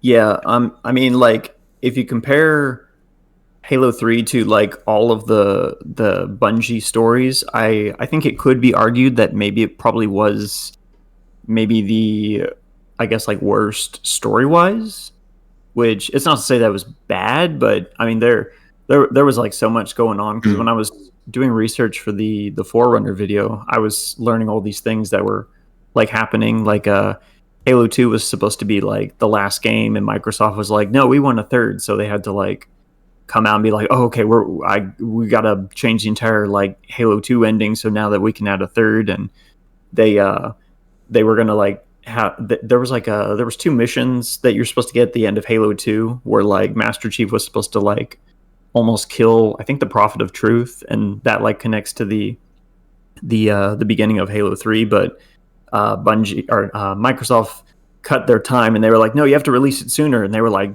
okay, we'll make that work. And so they ended up having to like cut two missions, and then that's where like it comes in a comic book where it shows what happens between like Halo 2 and 3.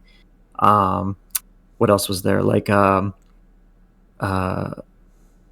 yeah, I mean, like, as far as the story goes, like there was kind of like a lot of stuff that happened. Like you were saying, like, well, why did the Arbiter get sidelined? I think that was I understand, like, apparently that they were kind of like going based on like fan reaction, because apparently a lot of fans got annoyed that they were playing as the Arbiter. Because I mean, like, even me back then when I was playing as the Arbiter in Halo 2, I was just a kid, and like my big thing was like anything big and destroy stuff. Like for Warhammer, I didn't like any army except Space Marines, because they were the tall, big brutes. And I was kind of like the same way with like Halo. I was like, I don't want to play as the Arbiter because he's not a Spartan, which, I mean, that's just like the average mind of like a little kid. Their whole mentality is just like, they just want to play as like the big cool guy. So maybe part of that had to do with that, because they did get some backlash for that, which for me, I didn't really like. Now that I'm older, I'm like, well, I don't know. The Arbiter's kind of he's a really well fleshed out like character who's like working to be like redeemed and things like that. You gain more to have him than if you didn't. Yeah. Like I do agree that there was a lot of dialogue that was stupid, like where they asked like Miranda, like, where do we need to go? And she's like, to war. It's like, you're in a really high ranking position. You're not supposed to come up with like silly James Bond quotes. You got to like lead people. Or like Miranda's death, I don't know entirely like what was up with that. I think because the reason why a lot of characters die so easily in Halo is they were trying to go for this whole like lucky idea that like the reason why Master Chief is the only one who never seems to die is because he's lucky. The reason why like Captain Keyes, his entire crew dies in such a unceremonious way is just because it's like, oh well, they're not Chief and Chief is lucky. And one of the reasons why what's her name? Catherine Halsey, the reason why she picked Chief was because he was supposed to be like the luckiest. Like he wasn't the tallest, he wasn't the strongest, he wasn't the fastest. He just happened to be like luckier than everyone else. I don't remember why they did that. I think it was supposed to be like a parallel for some like thing, but I mean, as far as Halo 3 story goes, a lot of it there was like a huge mess of things going on. Like Joe Staten, who was like kind of like the main person who helped with like Combat Evolved in Halo 2. Him and this one guy got into like a spat, and then Joe was put on quote unquote administrative leave, where they basically told him to go write Contact Harvest. And they basically had like the guy who led the story, not basically creating the story. And so then he came back later and tried to like polish it up real quick. And a lot of it had to do with like things being rushed. So it was, I would say it probably had to do, it's kind of like the same thing that happened with like Halo 4, Halo 5, Halo Infinite. It's really just kind of like a lot of it had to do with like Microsoft was like, well, we want this. And because like, for example, in Halo Combat Evolved, you weren't supposed to have Spartans, you were supposed to have cyborgs, and that's what Chief was originally supposed to be. But I think it was like Microsoft, they came out and they were like, well, we don't want cyborgs, we want Spartans. And they were like, okay, we'll change Chief to a Spartan instead of a cyborg. And I think that I think that had more to do with Eric Nile needed a good explanation to why the UNSC had this sort of army and why Master Chief would realistically exist. So I think maybe something there happened, but I think in the end, Bungie sort of agreed with like Aaron. I don't know if Eric Nile was the guy who came up with the idea of them being not orphan, but being children. But I don't if as far as because that came in the Fall of Reach, right? Yeah. I don't think Bungie really had a problem, but I do remember what you said that he was originally supposed to be a cyborg. Yeah, I mean, you can see in the 1999 versus 2000 reveal the actual change between the voice actors between the different games. I think one of them is even like the have you ever seen the Nvidia ad for Halo C? Wasn't it one where Master Chief sort of have an antenna on his back, and he sort of has he sort of said, "The drop zone is clear. I repeat, the drop zone is clear." It's a very robotic voice. That one. And then we have Steve Downs. Even as far as back as that, right? You had those like, do we do this? Do we make them a robot, a cyborg? You know, those sort of things were even shown off in the trailers for Halo CE, right? So I think that somewhere between 1999, 2000, and 2001, there must have been some sort of change and more concrete idea of what Master Chief should be. So yeah. Yeah, but I personally I really like the more Spartan angle than the cyborg angle. I just gonna throw that in. Yeah, I think it's we just got like so used to like Spartans that the idea of a Spartan being a cyborg now is kind of like insane to us. Yeah. Also with the design, like if they were gonna keep the Mark V design, if he was a robot, why would he need a visor? Yeah, I think it was supposed to be like kind of like a like RoboCop type of a thing, where he's like kind of ish human a little, but he's mainly like robot. I don't know, like what, because that was all like originally it was like pitching. Yeah. Like anyways, that seems weird now, but I mean, I'm sure it was an interesting idea. Yeah, maybe if executed it well, I mean, I just can't really see it now. Yeah.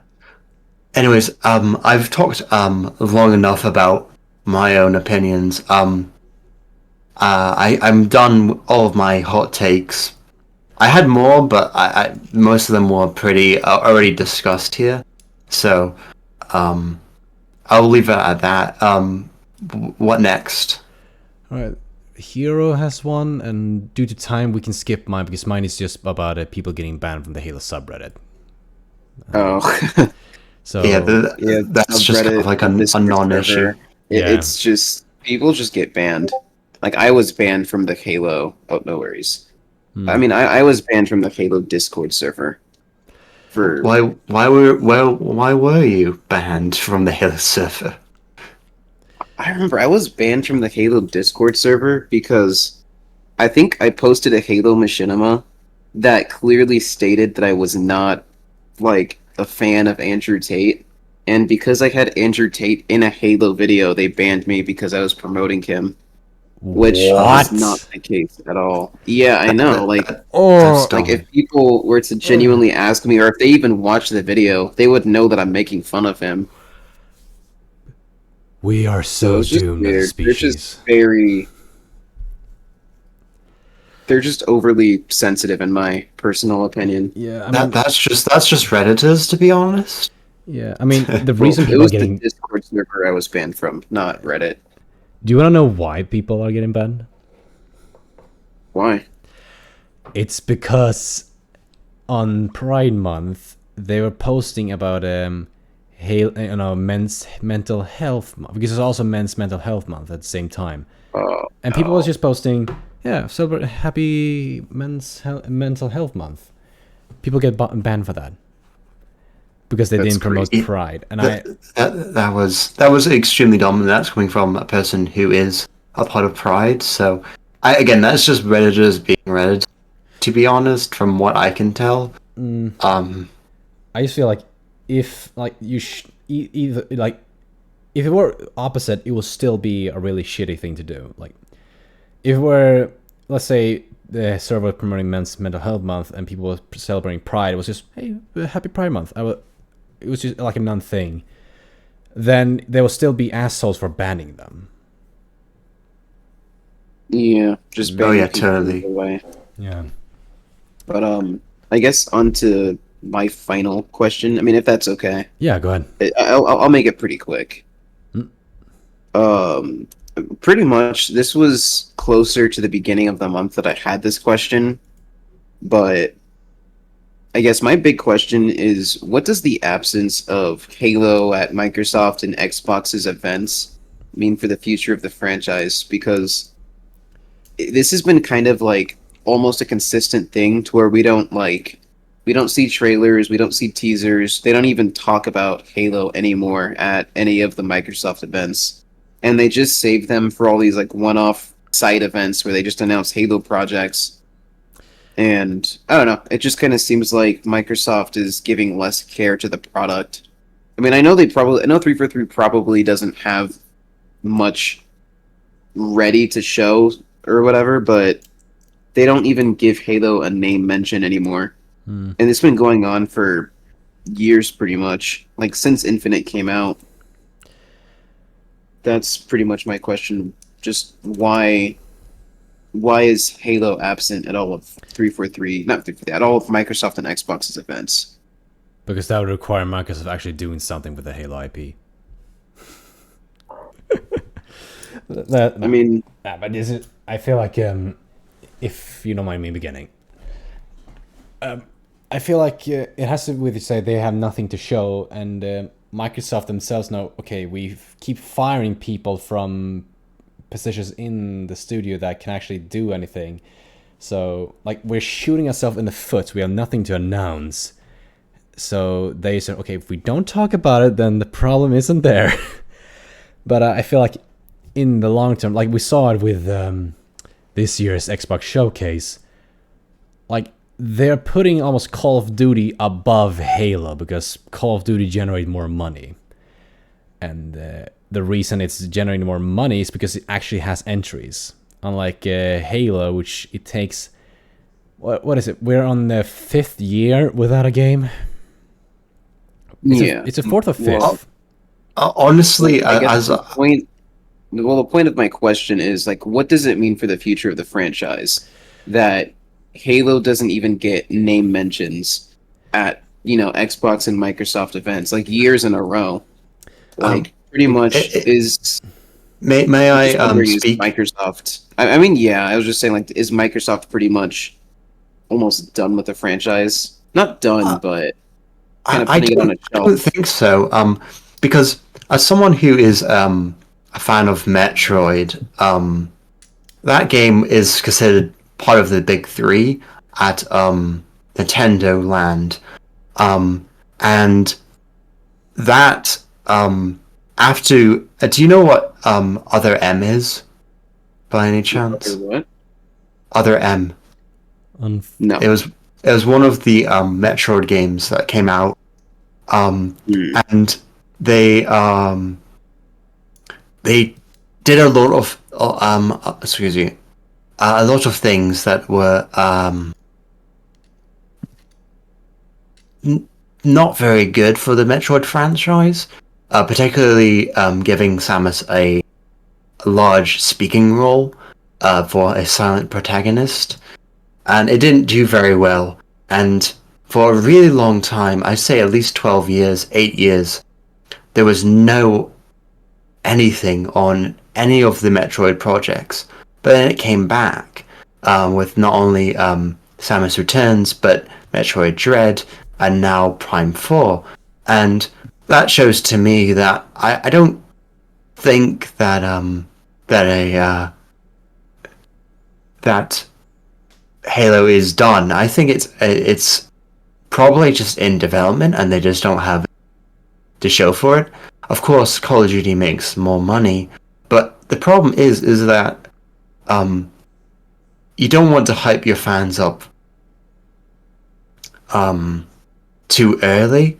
I think that was the mistake for Halo Infinite, and that I think that's a concern they might have, but I don't think it's going to go. But again, I don't know, because Nintendo and Microsoft are two different studios with two different policies, and as Edvin, is that the right name? Yes. Yes. You Okay. can call me Swede if it helps. As you said before, Microsoft kind of shits the bed pretty consistently compared to Nintendo. The only thing with Nintendo is that they're greedy and they don't like the Competition. their IP. Yeah. But and Microsoft is known for dropping things randomly. That, like, I'm pretty sure, as a aside, I think they'll AI within the next 7 years. Yeah, because they're pushing really hard on that. They're pushing really hard on that right now, but looking back on Microsoft products, it's not going to last.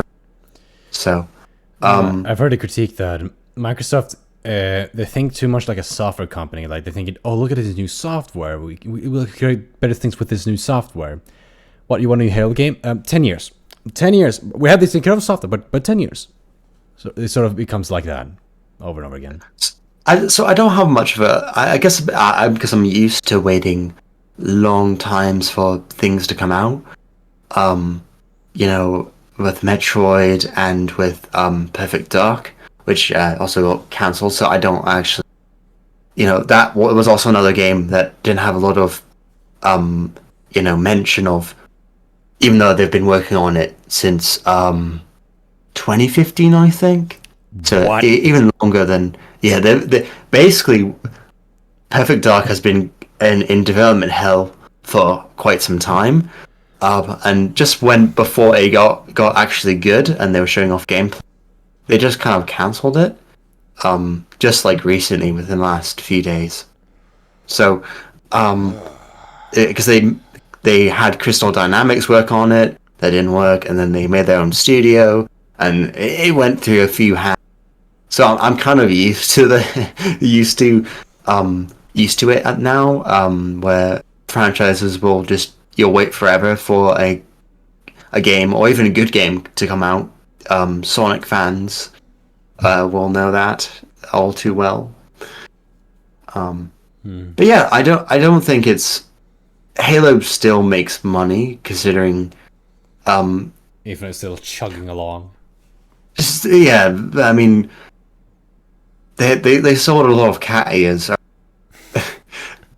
don't think it's going to disappear. I think it's just going to become not the main focus. I think COD is probably going to take over, just on the fact that it is more accessible and more popular. But I don't think it is going to disappear because it does still make money. Right. What do you think? Were there any other questions from any other? Oh, I'm sorry. I don't think Red did answer. No, he didn't. What do you think, Red? About like why it wasn't like promoted more? Yeah, why isn't Microsoft promoting Halo in these couple of years? And what does it mean for the future of the franchise now that it's not getting promoted as much? I mean, I don't know. For me, I'm kind of like 50-50. I'm not really entirely sure what that means. Because, I mean, there could be times where it's just like, oh, we don't have anything to promote at the moment. We're working on something. But, I don't know. At the same time, I'm kind of like, well, does that mean that, like, they just can't really think of anything to come up with? And therefore, that's why they're not promoting it? Because they're like, well, why waste our money on something that doesn't really do us much justice when we have other things like Call of Duty, which is doing better or something like that. So for me, I'm not entirely sure like what that could possibly mean. But for me, it does kind of, I guess based on like what we've seen over the last couple of years, to me, it doesn't look good. But I mean, for all we know, maybe they're going to come up with some Halo game that's going to like blow our minds. But I mean, for the most part, it's all kind of like just speculation based on what I've seen. One final thing I just want to say with that is, to be honest, I am actually, I do think that maybe, as Red said, 50-50. It could be that they're just working on games. At the same time, I cannot shake this feeling of worry that why are we not hearing anything, like not even a mention. Like, is it almost like Microsoft know how like much they like keep messing up the studio, sort of thing? Maybe. I said before that Metroid was in a similar place, where they had two really bad games, and they just never talked about Metroid at all. Because the big one was Metroid 4, which is the sequel to Prime 3, and people had no idea what was going on because they had to restart it like 2 times over like the course of 12 years, basically. Because the last one came out in like when was the Wii? Are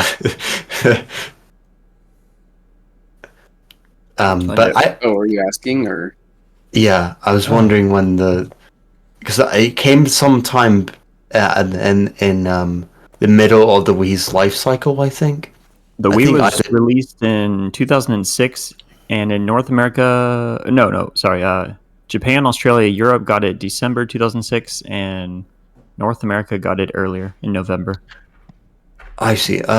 So it must have come out in like 2007, maybe. Prime 3. So it's been like we had to wait so much time, and there was only like, for a really long time, the only thing we knew was it was being worked on, and there was a title screen, which was Prime 4. And they just kind of released it out of nowhere.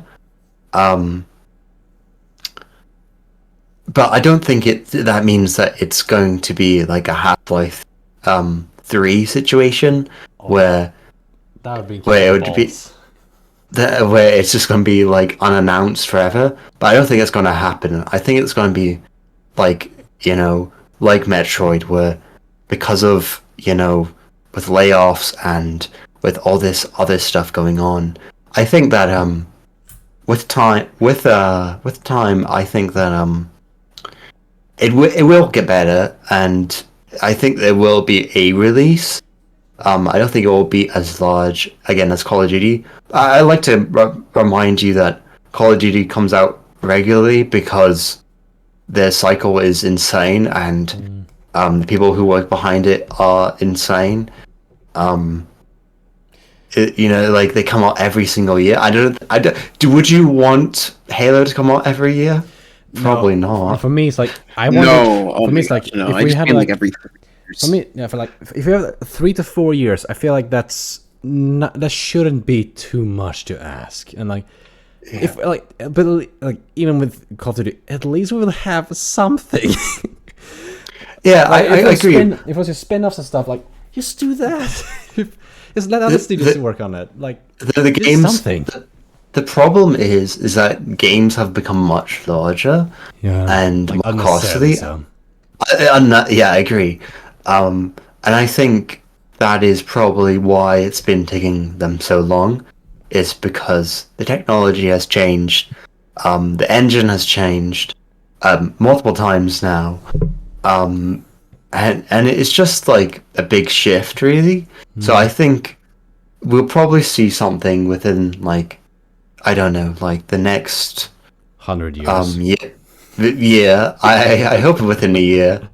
At worst case, it's a Metroid situation where they do something and then they've cooked, or a worst case scenario where it's like Half-Life, and we just never hear from it ever again. As I said, hopefully we will see it soon. Yeah. But does anyone else have anything else to add? I'm not really. I mean, I think we could probably end podcast. I haven't eaten, and I'm starving. Like it'll probably show like halfway into the podcast to kind of stop talking. Yeah, like I was like zoning out about food and eating. What I'm gonna do today? That's why I ate beforehand, Hero. Yeah, but Hero is dedicated. He once came on with only 4 hours of sleep and no coffee. That's dedicated. That's really he's dedicated to the grind of I don't have much notes about modding, except for that I like it. That is the only note I have. All my notes is Halo mods are modding fun. is good. Yeah. Halo mods are fun. I'm going to talk about next time. Yeah, I just want to say one thing about Halo mods, and this is a little tangent I have. I'll make it quick. There's a mod for Halo 3 ODST that's sort of supposed to be like a sequel to Halo 3, New Covenant. And I just want to say, people are overhyping it as fuck. Like, holy shit. People saying, oh, this is what Halo 4 should have been. No! This is not what Halo 4 should have been, because, unfortunately, the story is ass. I have to say it, the story is ass. Most modded stories are quite ass, to be honest with you. There's one for CE, I remember, that was excuse me, sorry. Hit my vent. Where there were one in CE where they're taking perspective of other Spartans, and you're infiltrating a base, and you spent half the story just wandering around with no guns, chatting to like really bad voice actors. And I'm impressed by the limits they put towards CE, but they were just kind of like talking quite a lot. I feel like specifically with this mod is that I feel like the community is overhyping it, and that's why I feel so, because the mod is like as well, like it is buggy. Like sometimes the mod doesn't want to start. Sometimes you load into like the latest level they made. You load in, and if the dialogue doesn't load, the mission is unplayable. Like to a certain point, you have to stop because the script isn't loading. And that happened to me like 3 times in a row. It's desperate times.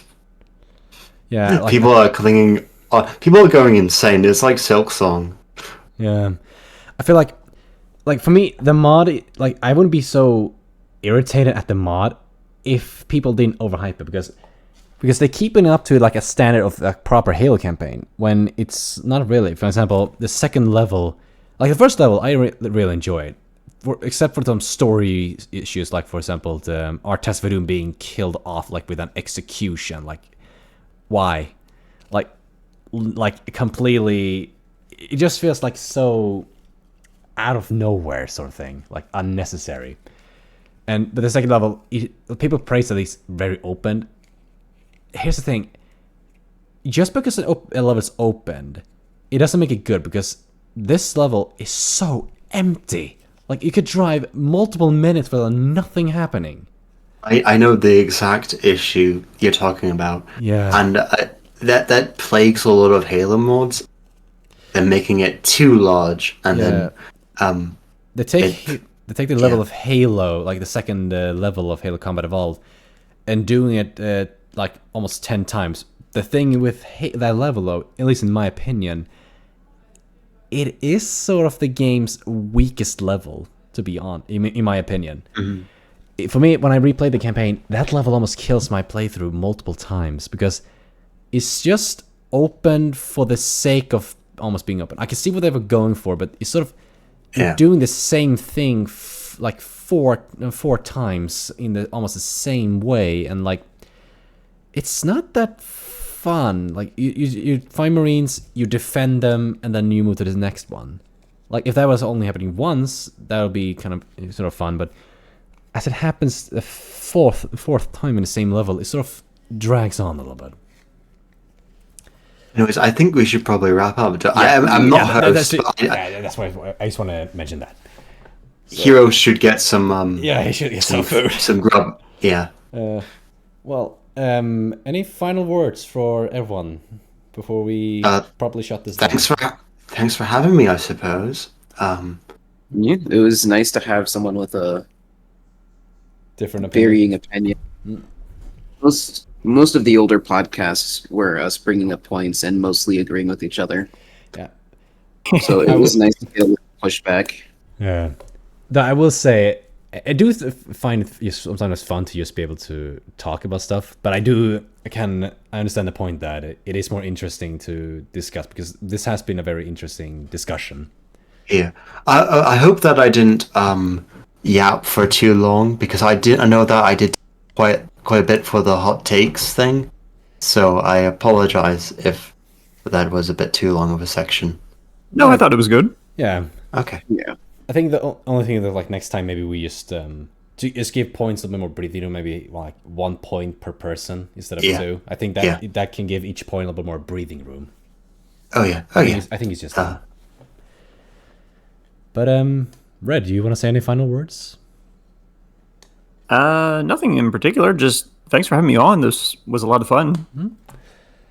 I'm very glad that you three was able to make this. This was, I would say, this was really hard to plan, but I'm glad we were able to do it in the end. Yeah, you being Swedish and all. Yeah. Yeah, it's the time zones. Like I just want to take his neck and snap it. You know. Yeah, what time is it for you right now? I assume like 3 in the morning. 11:12 p.m. Yeah, it's like evening. Oh, okay. So yeah.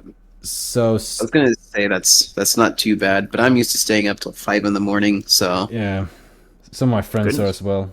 I usually go to sleep around this time. But gotcha. But I have I have no work and stuff, so it's fine for me. But yeah, for those who listen to this, thank you for listening, and have a good day, everyone. Bye. Well, good night. Bye. Again, thanks for talking and everything.